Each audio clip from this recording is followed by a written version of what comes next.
Thanks for choosing this free Anfield Index podcast. If you'd prefer to listen to this or any of our other shows without adverts, then now's the time to check out Anfield Index Pro. With AI Pro, you can supercharge your entire listening experience. You'll not only get all of our podcasts without the ads, but you'll have them far faster with our Quick Publish feature available exclusively for subscribers. AI Pro also puts you in the heart of our sound studio, with an option to listen to many of our shows live and interact with the podcasters in real time as the shows are recording. Upgrading couldn't be easier. AI Pro is available on all popular podcast platforms, and we have our own apps for Apple and Android. Just head on over to AnfieldIndexPro.com and get started today. Hello and welcome to the Daily Red, your lunchtime catch-up on all things Liverpool FC the day after we won a game of football. I know I said I wanted us out of the FA Cup, but we won a game of football and we played a midfield that actually worked. And as a result of the midfield working, the entire team looked somewhat competent. Ladies and gentlemen, it's not rocket science. If you have a midfield that functions, your team can function. If you have a midfield that does not function, your team will not function. If your midfield has a gaping hole defensively, your defence will be exposed. If you have a midfield that does not supply anything to your front line will be starved of service. Last night, Liverpool lined up away to Wolves with Caoimhín Kelleher in goal, which was really nice to see that Jurgen gave him the start. James Milner at right back, Ibu and Joe Gomez at centre-back, Kostas Tsimikas at left-back, Naby Keita, Stefan Bisetic, whose name I'm sure I'm butchering, and Thiago Alcantara in midfield. Harvey Elliott right wing, Cody Gakpo through the middle, and Fabio Carvalho left wing. And it was obvious immediately that this midfield was going to function the way a midfield should function. Keita, Alcantara, and young Steph just went about winning the ball back, keeping possession, moving the ball forward, protecting the defence. From minute one, it was obvious the midfield was working. Harvey Elliott opened the scoring, and by open the scoring, I mean scored the only goal of the game, on 13 minutes, picking the ball up in his own half from a Thiago crossfield ball, driving into the Wolves half, and just deciding to just let loose from about 25 yards out. A vicious dipping shot gave Jose Sa no real chance. It's an outstanding goal. Elliott looked so much more comfortable in the front three than he did in the midfield three, because Harvey Elliott is a winger. Now, whether he has the pace or not to play in the front three long term remains open to debate. It might not be as much of an issue when you have the pace of Darwin through the middle. Like, Bobby never had great pace, but we had Mo and we had Salah. Maybe Harvey, Darwin and Diaz is something that could work long term. Not something we need to worry about for now. But for certain, Harvey's much better off playing in the front three than he is in the middle three. I thought the defence looked strong. I thought Milner had a good game. I thought Kostas had a solid game.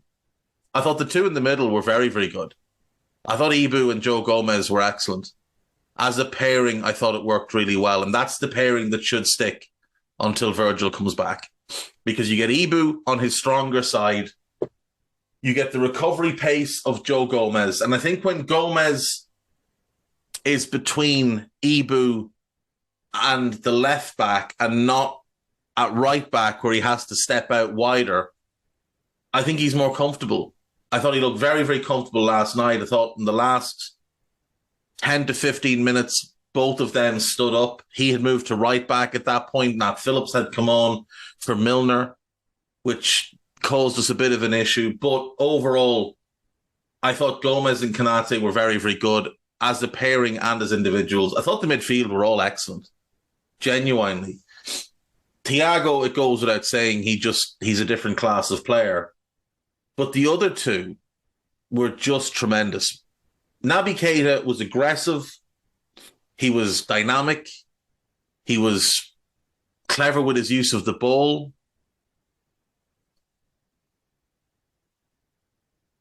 He was everything we need in that right-sided role. That's what Naby was bought to do as one of our eights. And it's just an awful shame that it hasn't worked out, because if it had worked, we'd likely have a lot more trophies to our name. The kid at number 6, talk about maturity, talk about talent. Like, there were moments where he was being pressed and he just Cruyff turned his way out of it. Or he just dropped his shoulder, did the Thiago turn, found his way out of it. There were no aimless hoofs down the pitch. There was nobody shouting at their teammates when they made a mistake. There was nobody abandoning their position to go and do something stupid and leaving others exposed. There was just really good, competent midfield play. And I would be fine with this midfield rolling into the Chelsea game.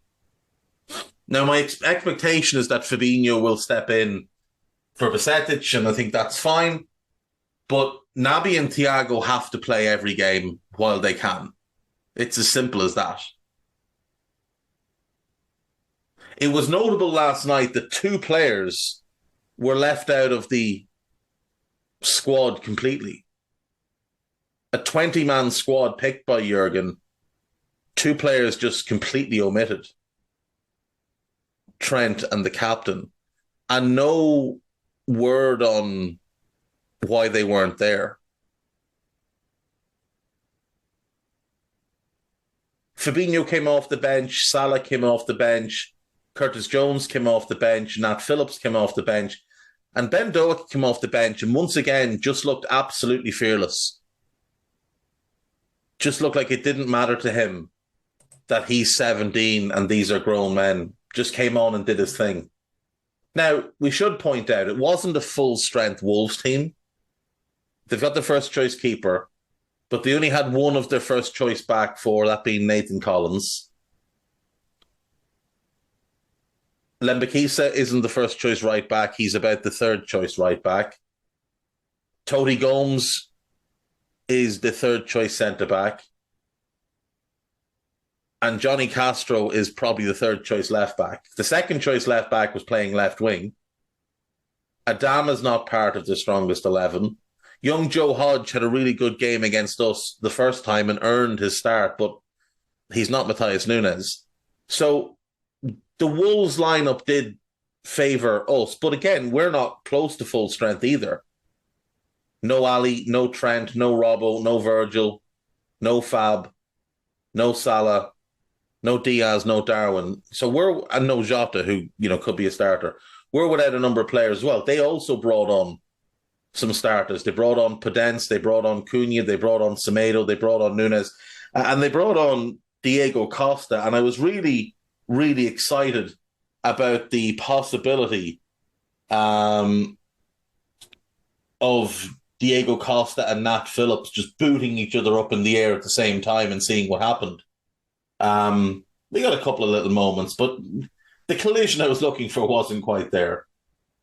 But overall, you have to be delighted with the performance and with the results. Now, the only negative of the result is it does mean that we have to go to Brighton again on the 29th.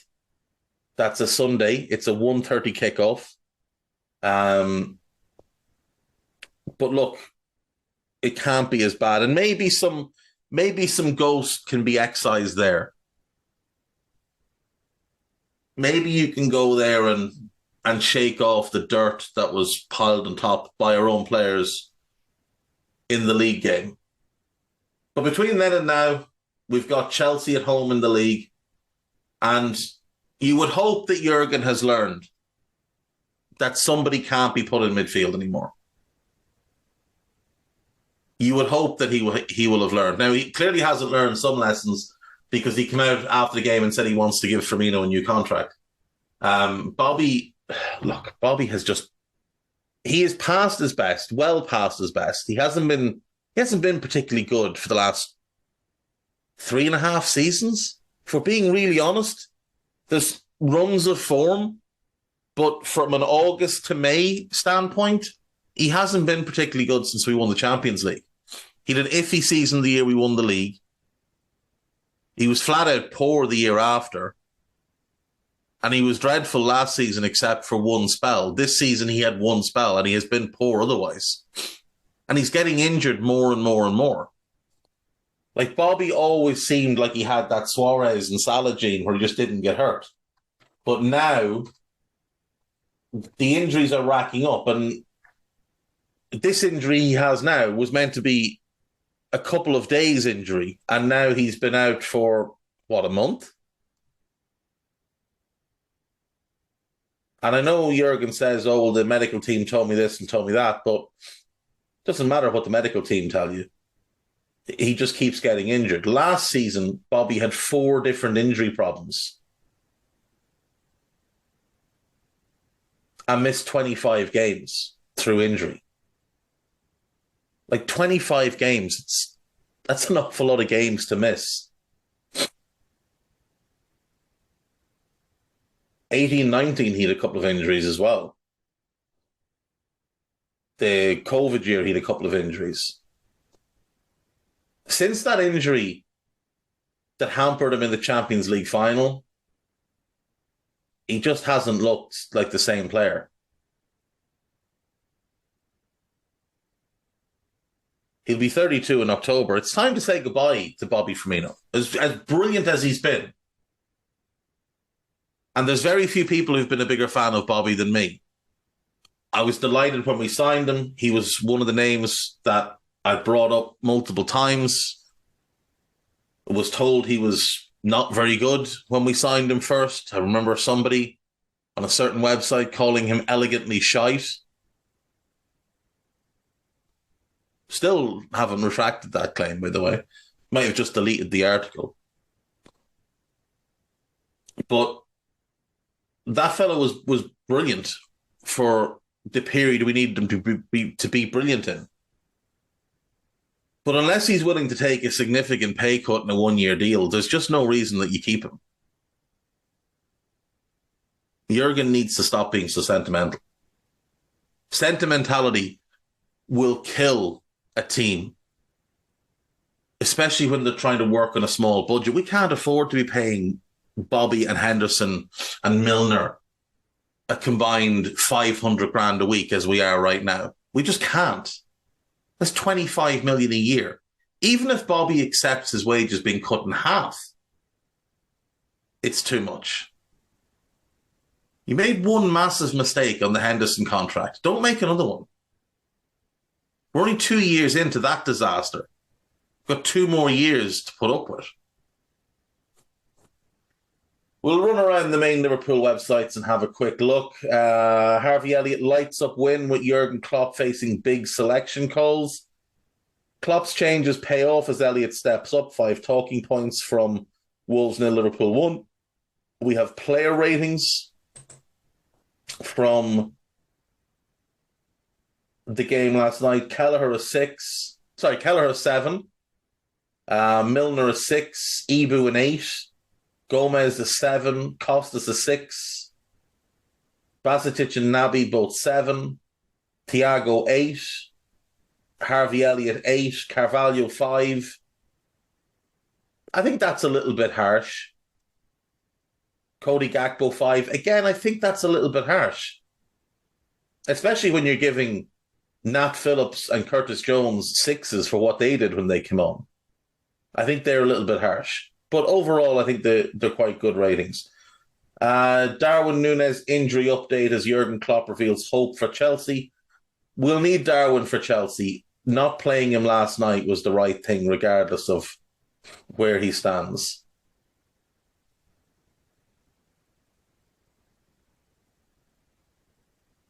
I've been judged, says Harvey Elliott. Listen, everybody has couched it with the fact that it was not your fault that you couldn't perform in midfield. You're not a midfielder. Don't get too head up about it. Just speak to the manager and tell him to stop playing you out of position.